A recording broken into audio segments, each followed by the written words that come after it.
Focus on what you are superior at. Delegate the rest. In this episode, I'm going to disclose the key and answer the question, how do I maximize my exceptional expertise in what I do? This is one of 10 keys that will help you make a meaningful transformation to the top of your industry, no matter what your entrepreneurial practice may be.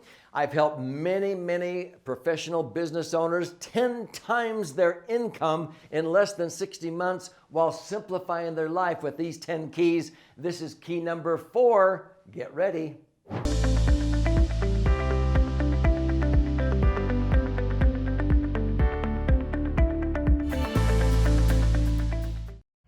So I'm Doug Andrew, and even though I've been primarily a financial strategist, retirement planning specialist for more than 45 years, in that period of time, I have licensed and trained over 3,000 financial advisors, CPAs, tax attorneys, realtors, mortgage loan originators, accountants, and so forth. Well, that expanded into any type of entrepreneur. And so I'm authoring a book titled 10 Keys to a Meaningful Transformation to the Top of Your Industry and Beyond, because I've given that keynote address many times and I get a standing ovation. And so I started mastermind groups, I started to teach people, and I've watched entrepreneurs do what I did by investing over $3 million in my life, sharpening my saw, as Stephen Covey would say, by learning from some of the top. So I belong to Strategic Coach and the Genius Network and 12 leaders, and my purpose here is to empower you with the top 10 keys that made a meaningful transformation in my practice, where I 10 times my income in less than 60 months. You can do this no matter what you do. So key number 4 is to operate within your exceptional expertise, the ability that is unique to you, and then delegate everything else. This is not easy, and I'm going to share with you what I had to go through, but you do this and watch what happens. So you may have viewed some of my other YouTube videos about these 10 keys. If not, I have a scorecard at the back of my book. When I teach this to a live group of entrepreneurs, they fill out this scorecard at the beginning, and then a year or two later, they fill it out again to see if I've helped them raise their score. But they first have to get honest with themselves on where they are at from a scale of 1 to 100. So they score themselves on a scale of 1 to 10 on all 10 keys. This is key number 4. I arrange statements from poor, fair, good, better, best. So think about where you're at right now on this particular key. The key is to operate within your exceptional expertise and then delegate all the rest. So here we go. You're not sure what your exceptional expertise even is, and you've never done an activity inventory. If you don't know what that is, I'm going to share it with you next. That would be poor. Okay, fair would be you engage in too many activities in which you are incompetent, thinking it saves money and time. Ooh, what a big mistake that is. Here's the next one. You delegate tasks that you're incompetent at, but feel you must do all the things that you're competent at. That's good, but it's a far cry from best. Here's the next one. You delegate tasks that you're competent at and only do what you're excellent or superior at. That's almost the best, but here's the best.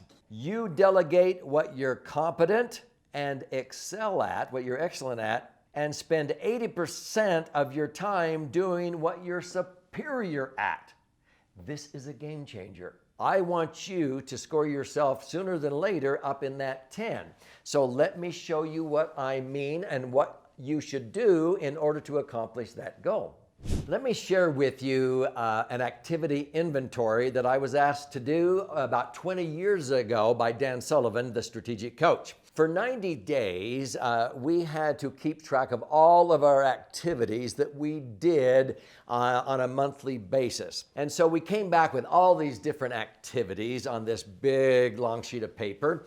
And then Dan said, I want you to arrange those activities in one of four categories or columns. I want you to list all of the things that you are doing on a regular basis that you're incompetent at. Oh, wow, was that list long? These included things like maybe changing the oil on my car or doing a bunch of gardening and so forth. Now, gardening has to be done. It's actually very therapeutic for me to go out in the garden or the yard for about 90 minutes. But the whole day? No, now it's work. And so I realized that there were a lot of things I did that I thought I was saving time. I thought it was saving me money by doing this. It was actually costing me, rather than letting people who could be in the soil 24/7. I found out there were people who love to clean up other people's stuff and messes. They love to arrange and clean your garage. I don't like to do that. They love to do that. And when I began to realize, it would be far better for me to be taking a Harley ride up the canyon while they clean my garage out, while I'm thinking of the next book I'm going to write, that's the highest and best use of my time. See, I was incompetent at certain things, but I was spending a lot of my time doing it. The next list was the things I'm competent at. It was a shorter list. These are the things I'm doing that I'm competent at. And then a shorter list were the things that I did that I was excellent at. But the shortest list was the last one. The things that I'm superior at, that I have exceptional expertise in. That was only about 3 things. And in fact, if you couldn't think of 3 things, Dan forced us to think of 3 things we're superior at. And if we couldn't think of them, we had to ask our friends and so forth. So what do you think I'm good at? And they will tell you what you're good at. Then became the grueling process for the next year or more doing what? First of all, eliminating the things that I was doing that I was incompetent at and letting people, delegating that to people who are extremely competent, excellent, or superior at doing that. That was not too bad. It was a relief, but I felt guilty for a little while. Then I began to realize, what am I? I'm actually making more money, freeing up my time to do what I do best, to be able to pay them to do what they do best instead of me buggering it up trying to do it on my own. See? They could change the oil on the car in 1/4 the time. So I delegated what I was incompetent at. Next, I needed to delegate the things I was competent at. Ooh, that's hard, because I'm like, well, I can do that. My pride got in the way. So I began to delegate the things I was competent at to people who were superior at that. That was harder, but I finally got it done. And boy, did that free up a bunch of time to do what I love doing. And my income started to double.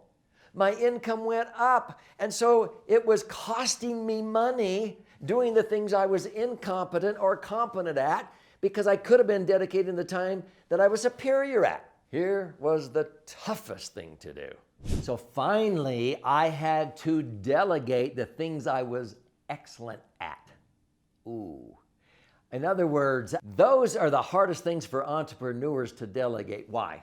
Because you think that it will take you too much time and effort to teach somebody else to do it at your standard. And so I'll just do it myself. I don't think I can train somebody in the time that I want to take doing this. It's just better if I just do it myself. It's just part of the job. I got to do it because I'm excellent at it. But what's the difference between the things you're excellent at and the things you're superior at? Energy and passion. See, the things that you are superior at, you have exceptional expertise. You are like an Energizer bunny. You could be sick and it doesn't matter. You just go, go, go, go, because the more you do it, it gives you energy and passion. You're in your moment. You're in the flow. And that's what you are superior at. The things you're excellent at don't give you energy and passion, even though you're excellent at it. So for example, for years, I was excellent at creating a very powerful illustration for my clients of the darkness of the night if they kept doing what they were doing with their money in IRAs, 401ks, or whatever, versus the brightness of their future if they would reposition those financial assets without increasing their outlay one dime. And so I would come in at 6 in the morning. I would be meeting with 3 or 4 clients that day. And the only way I could get excited is to project myself in the moment when I was with them, showing them the brightness, the contrast between the darkness and the light of the day in the future. But making the plans didn't give me energy. I had to physically think, I can't wait till I show this to them. Well, I was excellent at creating the plans. Then I began to realize, okay, I think I can bring in an assistant. It took 3 months to get the assistant to do it to the standard I was doing it. But then what happened? The assistant began to put bells and whistles and additional reports that I didn't have the time to do. And pretty soon, within a year, my assistant is superior at doing what I was excellent at. Yes, it drove me crazy the first 3 months, but it was worth it. Now, the assistant was doing things that they're superior at, and I could focus more of my time just writing. So in the morning, instead of doing plans, I was writing my next book. My income went through the roof because I only focused on the 3 things I was superior at. What were those 3 things? When I asked my friends, my close associates and clients what they thought my exceptional expertise was, it was like, duh. But see, I didn't realize. They said, Doug, you have this unique ability to take complex things and make them simple by using metaphors, by writing books, by sharing it in a succinct way. And so your ability to communicate, whether it's in a written form, so your superior ability is writing very clear concepts in a book, or getting in front of a microphone and recording the audio message, or getting in front of a camera and creating a video explanation. And they go, why do you do anything else? So I began to realize that I wanted to take those complex issues, make them simple for people, and empower them with the written word, the audio, and the visual with video.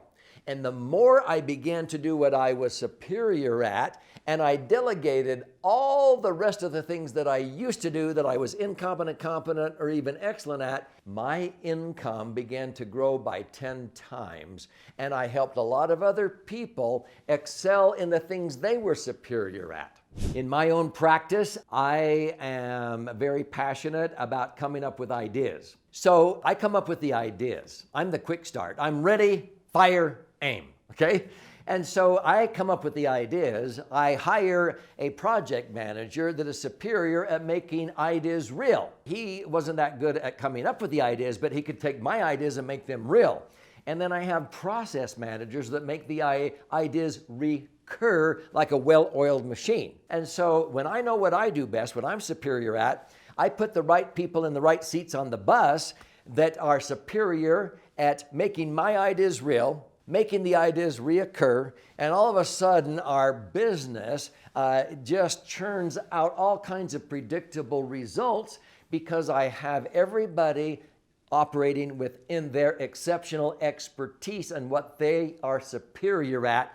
And I have energy and passion galore because I'm doing only what gives me that energy and passion, and I can go day after day after day.